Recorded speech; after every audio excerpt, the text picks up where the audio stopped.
আসসালামু আলাইকুম। লালমনিরহাটের পক্ষ থেকে আমি ছোট্ট কয়েকটি কথা নিয়ে আজ এসেছি। আমার বাড়ি ১ নং মগলহাট ইউনিয়ন পরিষদ। আমি ৮ নং ওয়ার্ডের একজন সাধারণ মানুষ। আমি কয়েকটি কথা নিয়ে এখানে এসেছি।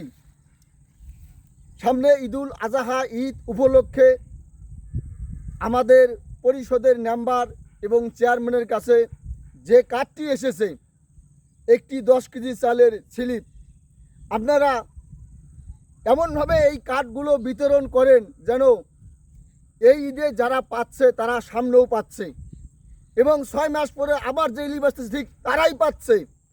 সম্পূর্ণ আপনাদের নিকটতম লোকগুলোই পাচ্ছে। আপনারা কি ঘুরে ঘুরে দেখেছেন আশেপাশের কোন লোকটা পাচ্ছে না? এটা কি আপনারা খবর তদন্ত নিয়েছেন? আপনারা এটা দেখেন নাই, এটা তদন্ত নেওয়ারও দরকার নাই। আপনারা দেখতেছেন আপনার পাশে এবং আপনার সাথে কোন লোকটা আছে, আপনারা বারবার একই ওই লোককে দিয়ে যাচ্ছেন।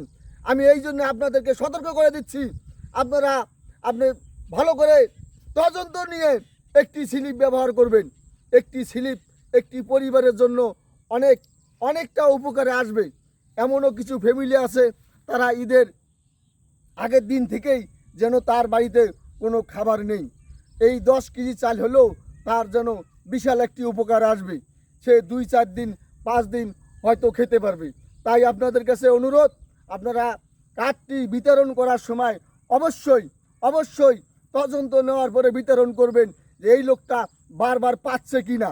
আমাদের যেই সব ভাইয়েরা একেবারে নিরীহ, সেই সব লোক পাচ্ছে না পেয়ে যাদের মোটামুটি চলতেছে, যাদের আর্থিক অবস্থা আছে, যাদের 10 টাকা খরচ করার মতো তৌফিক আছে, ঠিক তাদেরকেই দিচ্ছেন। আমি এই জন্যে আপনাদের কাছে করজোরে মিনতি করতেছি, আপনারা একটু দেখে শুনে তারপরে কার্ডটি বিতরণ করবেন। এইটাই বলে আমার প্রত্যাশা এখানেই শেষ করিলাম। আল্লাহু আকবার। আসসালামু আলাইকুম।